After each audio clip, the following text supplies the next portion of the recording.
Hi guys, Tausif here. Today's vlog is about match fixing. It's a very interesting topic. I did a lot of research over the years on it. I read a lot of books about it. I read a lot of articles about it, followed a lot of interviews, questioned a lot of international cricketers around this topic. So I will just get started.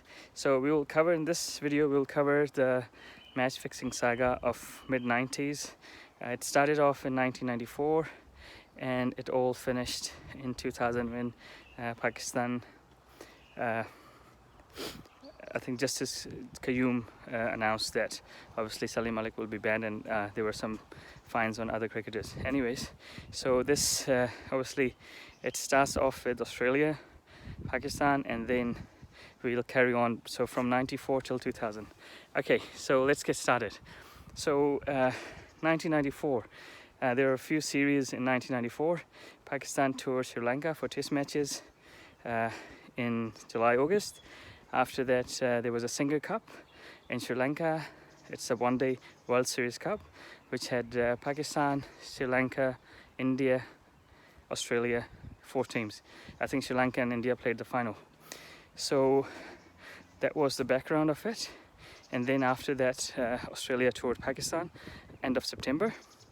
And that is when 3 Australian players were approached by Saleem Malik, then Pakistan captain, to throw the game. So it was Shane Warne, asked him to bowl badly. It was Tim May, again asked him to bowl badly, and Mark Waugh. So those were the 3 players involved. Okay, so obviously these players reported it to the manager. I think Ian McDonald was the manager, and their coach was Bob Simpson. After they have obviously reported, it was the series went on. Anyways, Saleem Malik scored, I think he scored 100 and a double 100. Pakistan won the series 1-0. Saleem Malik averaged with the bat, I think 90 plus. That was end of the series. Then I think Australia came home and then played against, they obviously started their home series after the Pakistan tour, and it went on. I think it was around just after Christmas 94-95 that it became a public knowledge that these 3 players obviously accused Saleem Malik of offering bribe to fix a match. And Cricket Australia made a complaint to Pakistan Cricket Board and asked them to open an inquiry about it. So it became public knowledge around early 1995. Around that time, one of the newspapers I think it's the Sydney Herald probably, one of the newspapers got an anonymous letter from somebody saying that 2 of Australian players, Mark Waugh and Shane Warne, I don't know if they were named, but 2 Australian players were taking money from a bookie. And at the same time, obviously, they accused Saleem Malik. So it came out. And then Cricket Australia opened up an inquiry, internal inquiry, just to make sure that no one is involved in any sort of, with any bookies. It appeared that it was a very closed-door inquiry, and Ian McDonald, I think he was the manager, he spoke to Mark Waugh and Shane Warne. Those were the players who were taking money from a bookie, and they said they were providing information to Ian. And so at that time, Australia were touring New Zealand. So end of that tour, the team came back. I think they landed in Sydney Airport early 1995, and that is when Cricket Australia had a meeting behind closed doors, and the players were obviously, I think, fined. Shane Warne was fined $8,000 and Mark Waugh was fined $10,000. Apparently that was more than what they received from the bookie for providing information. So the people who knew about it in the Australian setup, so I think after the meeting with Ian McDonald, the manager, so it was Mark Taylor knew about it, and who got to know about it then, and Steve Waugh knew about it. but unfortunately the coach Bob Simpson was never told about it. So that was a big question mark, that why he wasn't told, while these players were fined and everything behind closed doors. So yeah, that was so this just everyone went quiet after it. No one knew, like, it was never made a public sort of knowledge that this is all has happened and these players were fined. Okay, I'll take you back to 1994. So we were talking about this obviously Sri Lankan, the Singer World Series in Sri Lanka. That is when a gentleman met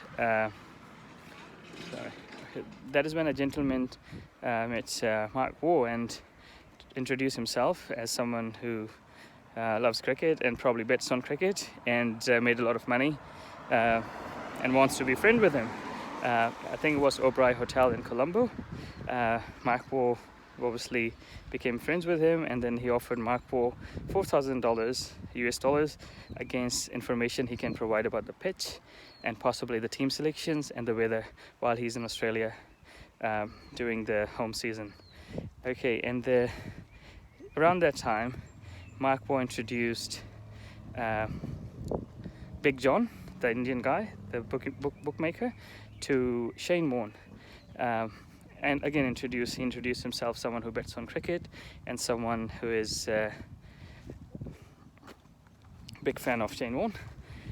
Anyway, so that was his introduction.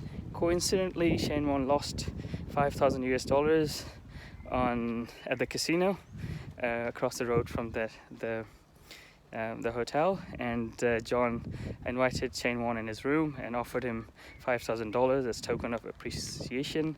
And according to Shane Warne, there were no strings attached to that money, and he reluctantly took it from John. So that was the version of Shane Warne. So during the Australian summer of 1994, so just to take you back, so these two guys were already taking money from John, or have taken money from John. And after that, the next series, Saleem Malik offered money to these guys. So you can put two and two together if you want to. You don't have to. Anyways, during the summer, Mark Waugh kept on providing information to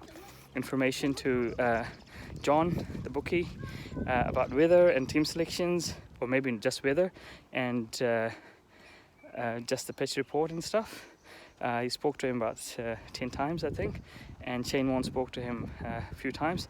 It carried on until the news broke about these two players within Australian circles, like close-knit Cricket Australia. So Cricket Australia anyways fined these two players and informed ICC about it, but it was still asked them to keep it as secret or whatever. And at the same time, there was an inquiry going on in Pakistan about Saleem Malik, because he offered bribes to 3 Australian players. So Saleem Malik was, I think, he lost his captaincy for Pakistan team during this episode, because his integrity was in question, and he got dropped for one series, possibly because of form than anything. Anyway, so that has been sort of, I mean, in Australia, obviously everyone was talking about how bad Saleem Malik was, because it wasn't the public knowledge that Shane Warne and Mark Waugh has taken any money from any bookie. Afterwards, Pakistan toured Australia, 95-96. The first game was at Gabba. By then, obviously, everyone knew Saleem Malik as the bad guy, and Australians were gutted that, including the captain and senior players, that Saleem Malik is still allowed to play cricket or represent Pakistan while he's a corrupt person. And so Shane Warne, I think, took 7 for against Pakistan in the first test, and everyone said it was a revenge, and justice has been done and all that. So it was obviously, as a Pakistani, when I was younger, it was still quite embarrassing that how it was happening, and Saleem Malik got booed when he came to bat. I think he only played 2 test matches in that series, and I think he had an injury or something. Anyways, so this has been, obviously, these Mark Waugh and, these guys were good guys. I read a book, autobiography of Steve Waugh, and in that he referred Saleem Malik as the I think the rat with golden tooth or something, which I found quite strange because his own brother was involved in with the bookie taking some sort of money and introducing a young player. But it's all I just felt quite strange reading all that. And I think it was there were a few other people who accused within Pakistan team. I think Rashid Latif and Basit Ali accused Saleem Malik as well of some wrongdoing. So and I think there was Ramiz Raja as well. I don't know about Ramiz Raja, but I know for sure Rashid Latif called a press conference against Saleem Malik. So this inquiry against Saleem Malik was still going on in Pakistan, and independent Justice Qayyum was asked to address it. So during that, obviously they wanted to interview Australian players, and because they were the accusers, so they should front up. For whatever reason, obviously it wasn't practical for them to go to Pakistan, so I think they did give their statements either video link or in some shape or form. And apparently Mark Waugh was more nervous than Shane Warne, but I wasn't there, so I can't tell you that. Yes, so it was when obviously the inquiry opened, and then I think it was 1998 when it became public knowledge that there was some wrongdoing on Australian front as well. So because of this case, a lot more information came out, and then obviously it became public knowledge that Mark Waugh and Shane Warne took money from the bookie, and Cricket Australia obviously fined them behind closed doors and carried on with the game. So that was obviously when it became public knowledge, it became a huge thing in Australia. I think Shane Warne was injured. Mark Waugh played and obviously got booed when he came down to bat, because it was quite a disgraceful thing when it becomes public knowledge. And surprisingly, their coach Bob Simpson never knew about it, which I think is quite strange on Cricket Australia's front, that the coach didn't know what was happening and these two guys carried on playing. I think an independent QC, Rob O'Regan, was given the job to look into it. So he obviously looked into it and found that obviously these players did, and his reaction was, or his verdict was, that these two guys got away very lightly, and there should be harsher punishment for these guys. Another Australian legend, Neil Harvey, said these two guys should be banned from cricket because they brought Australia's name to disgrace. That was in 1998. Obviously, Saleem Malik's trial was still going on. Because these two guys gave evidence against him, their evidence became questionable, because these are the two who are already taking money and admitted taking money from a bookie for whatever information they were providing, where Saleem Malik is still obviously saying he's innocent. So that was the whole episode, but it carried on. There were a lot more names start coming up, likes of your a few other Pakistani players. I think until around that time, late 90s, the match fixing was quite a big thing in cricket, because probably cricketers were not getting paid as much as they probably deserved, or I shouldn't say that, but obviously Azharuddin, there were some inquiries on him, Hansi Cronier to a degree. So I think by late 90s, cricket, the match fixing was like a plague to cricket.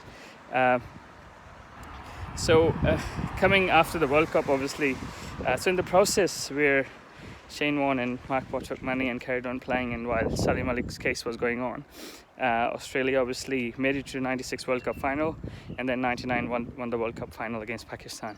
So obviously Australia had a lot of on-field success with those two players playing a huge part. So I could see where Cricket Australia was coming from, that obviously they wanted to punish them, but not at Cricket Australia's expense in terms of their on-field performance.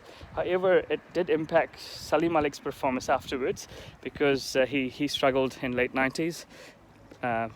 Again, like, you know, it could be age, but it could be how this thing would have impacted him. Yes, so Justice Qayyum, obviously, I think early 2000 that he finished his report, and obviously Saleem Malik was banned for life, and but there were other players as well who were like so according to Justice Qayyum's statement, Wasim Akram, Mushtaq Ahmed, Waqar Yunus, Saeed Anwar, these guys shouldn't be given any responsible positions in Pakistan cricket, in leadership role or any other role, because of their involvement. I think they were fined, but only Saleem Malik was banned for life. And then you can see that afterwards Inzamam became selector, Pakistan selector, captain. Wasim Akram carried on playing for 3-4 years.